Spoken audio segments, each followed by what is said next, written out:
All right, man. Welcome to today's episode. How calling out your wife can actually help your marriage.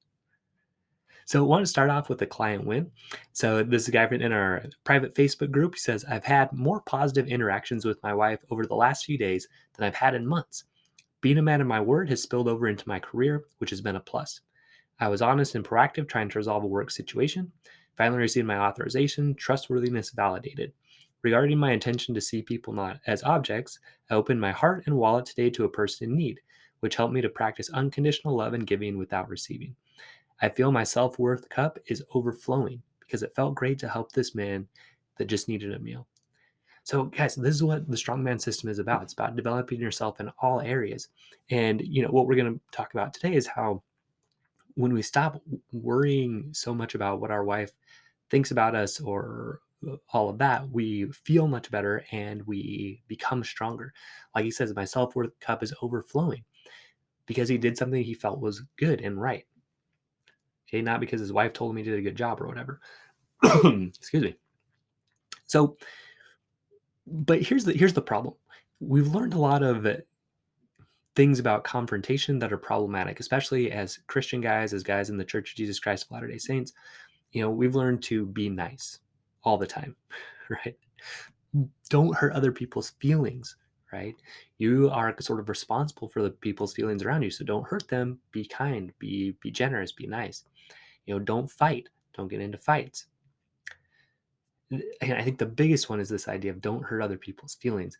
Some of you, um, maybe like me, you heard that from your parents a lot growing up and from your teachers and everything. Oh, be nice, don't hurt their feelings. And so it leads to this situation where you feel like you can never say anything that might be sort of uncomfortable for somebody to hear. And that's a problem. Okay. What else do we learn? Just walk away from confrontation, turn the other cheek, right? Which Jesus did teach.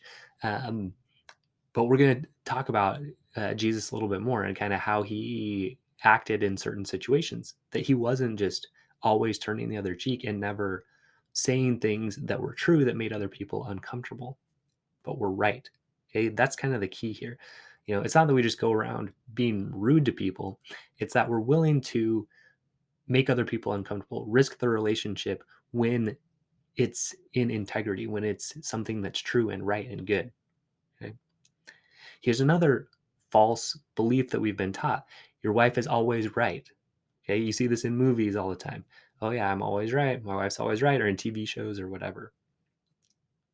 Happy wife, happy life. Okay, one of the big mantras out there that causes major issues for guys like me, the guys I work with, right? Where we subscribe to this, and so that makes us think we can never say anything to our wife that might not make her feel happy in the moment. Okay. So when we do this, we can make our wife feel sort of comfortable because we're kind of bowing down to everything that she wants. We're not saying anything that's uncomfortable. We're not disagreeing with her ever, right? And so she feels kind of comfortable because we're doing everything that she's asking us to do and agreeing with everything that she says. But it makes us feel weak and frustrated, right? Okay, we become doormats. We're not really, even part of the marriage anymore. We start losing ourselves. And this it feels terrible and it's really not attractive to her either. So we're trying and trying and trying to make the marriage a win for her at our own detriment, and she doesn't even really like it. And here's why. Okay, here's why. Because what is it that attracts women to men? It's actually strength. It's not us doing everything that they want. That's what this wrong belief that a lot of us have.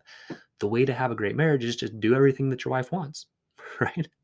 It seems to make sense, that you would just, if whatever your wife says she wants, you do it, and then she's happy. That's what seems like it would make sense. It's not like that though. It's counterintuitive. Okay. So again, it's strength that attracts women to men. So being willing to stand up to other people and protect her. So this is something my wife and I had an interaction just recently where, I didn't do a very good job of that. Someone was being rude to her, and it would have been much better for me to step in and say, "Hey, don't talk to my wife that way," versus kind of going to a mediator type of mode, like, "Huh, I wonder how he feels. I wonder how she feels." That kind of thing. Not that that's a bad thing to do, but in this case, it would have been much better to step in and face it again because of this idea of confrontation, right? Of being so afraid of confrontation myself that I wouldn't go ahead and step in when it was needed. Okay? So that's what attracts women to men, this strength, right? Taking the lead in the relationship. Okay, what that means is you don't always do everything that she says or wants, right? When you take the lead, you're the one saying, okay, here's what I want. Here's what I would like. Here's how I would like things to go. Okay? And you bring your wife along with you. So women actually test men to see how strong they are. And for most women, this is usually unconscious. Okay. She's not going around saying, okay, now I'm going to do this to test to be strong or not. Now I'm doing that to test to be strong or not. But it is happening. Okay. Trust me, it is happening. So let me give you a few examples of tests. See if you can recognize this in your own marriage. So you promised to do something. So just recently, I had agreed to pay for babysitting out of my business. Okay, and then she says, "Oh, you don't have to do that." So I've said, "Oh, don't do that. I'll pay for it from my business." And I don't think she even recognized it, but it really was a test, right? Is Mike gonna follow through with what he said? Okay. It would have been easy for me to say, "Oh, great, sure, go ahead, pay it from your business." But like I recognize this, right? I sort of recognized this as a test and said, "No, like I promised to do it, so I'm gonna do it." And at first she kind of pushed back, "No, no, let me do it." But then I did it, and then guess what? Much more intimacy, much more connection after I did that. Right? What about another way she might do it? She might act childish, right? So, for example, not taking responsibility for finances, spending too much, um, not wanting to go to things, not wanting to, um, follow through on her own commitments, right? That kind of thing. Okay, with some of my guys, she acts just really rude towards you. Maybe that's just bad attitude. She's like, "Oh, don't talk to me. I don't want to hear that. No one wants to hear your opinion." Just rude, or even like yelling and screaming. Some of the guys I work with, their wife goes to that point. Okay, she gives an opinion that you disagree with, and then she says, "Right, honey, right." So, how are you going to respond? Okay. So, for a lot of these, if you're like I was for many years, right? You'd say, she says, "Oh, you don't have to do that." Then you're just trying to make her happy, right? So you're like, "Oh, she wanted me to keep my promise, but now she doesn't. So let me do what she wants now." Right? Now she doesn't want me to do that, so let me not follow through. Again, like that's a test, right? Are you going to be a man of your word or not? But if you're in this mindset of just make my wife happy, if she says something, do it. You're going to fail that test. If she's acting childish, not taking responsibility, you're going to say you're just going to keep funding that, right? Or you're just gonna say, "Oh, it's okay, you don't have to do that. You don't have to do what you said you're gonna do." She acts rude, you're just gonna kinda take it, listen to it. Um, she gives an opinion you disagree with, you're just gonna say, "Oh, yeah, yeah, I guess so," you know, if you're not ready to pass these tests, okay? And it feels terrible, right? It feels terrible to you. You think you're winning, you think you're doing something good and creating a good relationship, but you're really not, because 'cause you're feeling awful and she's not attracted to that. So how do you respond? You want to respond in a loving way still. You don't well, I'm not saying being a jerk, right? That's where guys kind of mess this up. They say, "Oh, I should do nothing my wife wants. I should just disagree with everything she says." No, you want to respond in a loving way still, but also a strong way. Okay? So if she's yelling or screaming or giving you attitude, a good response would be something like, "Hey, listen, I want to help you, but I can't when you're acting this way." So basically just calling her out, saying, "Hey, look, the way you're acting, childish, right? You can't be yelling and screaming at me. I'm not going to tolerate that. If you do it, I'm going to walk away." So the thing is, you're respecting yourself, but you're also respecting her. You're holding her to a standard that says, "Hey, like you're better than this. Don't act like this." Okay. If she's acting childish, right? Spending too much, doing all this kind of thing, you just call attention to it. Say, "Hey, you're acting in an immature way here. You're wanting to spend all this money, but you're not wanting to be responsible with it. Okay. That's not appropriate. That's not an adult behavior." Okay. She doesn't want to go to something. "Hey, you said you were going to do this, so I would recommend you follow through on it," right? Instead of saying, "Oh yeah, yeah, you must be tired or whatever." Okay. She says, "It's okay. You don't have to do that."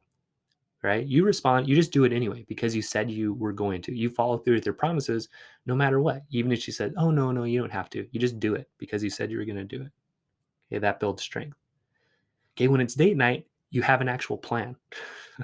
You don't go in there and say, "Oh, what do you want to do, honey? What do you want to do?" Okay, that's lame. That's weak. You're again going in with that.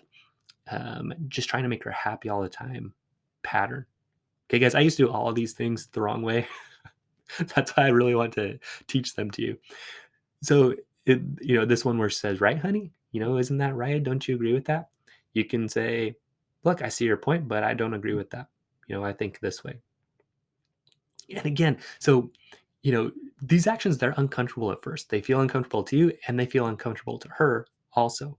But they feel much better to you than just rolling over, right? Because you're starting to reclaim your strength and your masculinity, your manhood.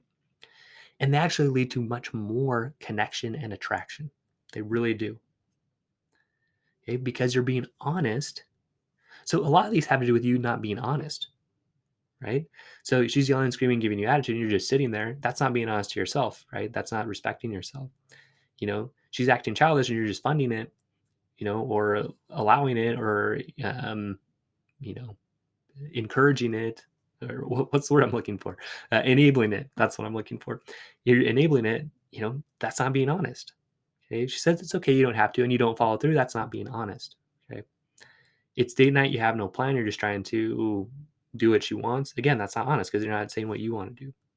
Okay. She says, right, honey, and you agree even though you don't. That's definitely not being honest, right? That's lying. So here's an example from a client.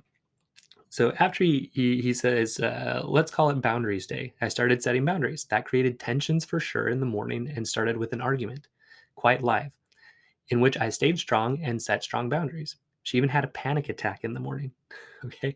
So, right, this is the thing about starting to build this strength. Right at first, it is uncomfortable for both of you because it's something new. Okay. But if you can ride that out, he says, however, I'd say it worked as this morning in bed, she opened up and told me what was all about and the heavy stuff she's dealing with from her past, which I think is a result of feeling safe because of a strong man setting boundaries. 100%. 100%. So, your wife can see that, oh, he is strong, he is able to handle this. He's not going to just do whatever I say and just kind of fall over when I blow on him, right? He's not a pushover. Okay. Then she feels safe enough to open up more and create more of that intimacy. Physical intimacy for sure, but also emotional, mental, emotional, spiritual intimacy, right? When she knows you can handle it, that's when you can really create more intimacy in your marriage. So I want to give you guys an example of Jesus, right? So Jesus, he didn't mind calling people out. So remember this phrase, woe unto ye scribes and Pharisees, hypocrites. That's in Matthew 23:15. He was very clear on calling these guys out on the things they were doing wrong.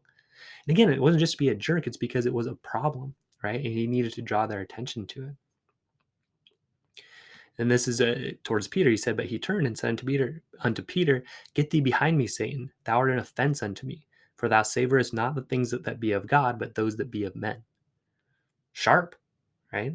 Very clear, like, hey, this is not appropriate. What you're doing is not appropriate. Okay? Jesus didn't mind doing that kind of thing. Okay, turning over tables in the temple.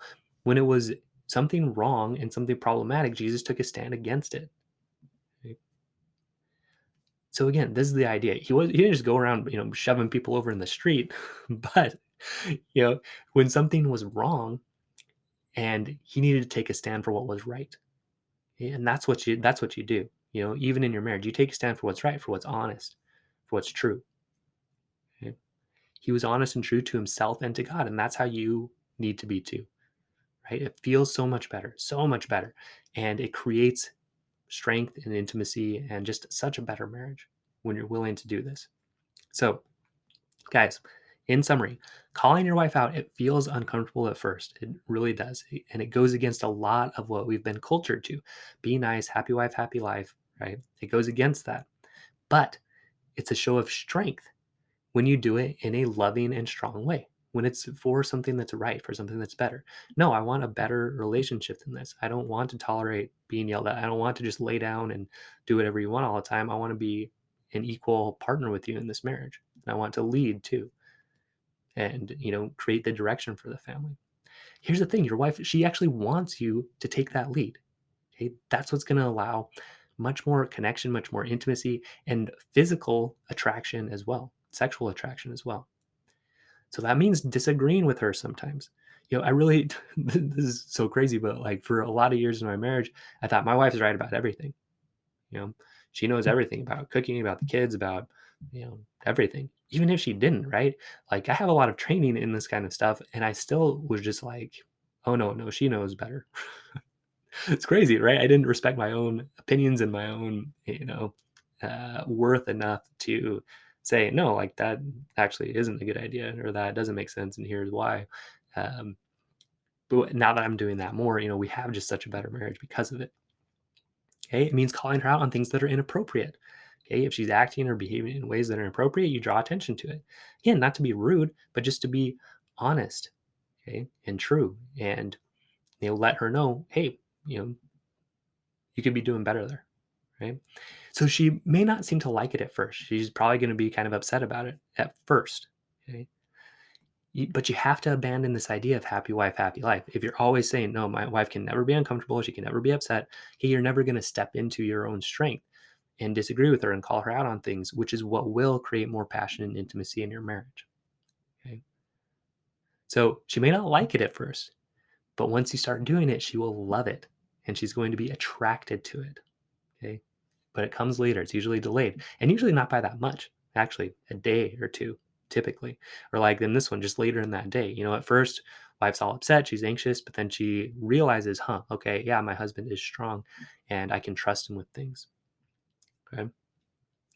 So instead of adopting this mantra of happy wife, happy life, what I want you to adopt is a mantra of strong is sexy, right? Strong is sexy. It is. So, confrontation, calling your wife out, it really can help your marriage because it is you showing that you are strong, that you respect yourself, and that you respect her enough to say, hey, like, you're better than this, and our marriage can be better than this. All right, guys, stay strong, men. We'll see you next episode.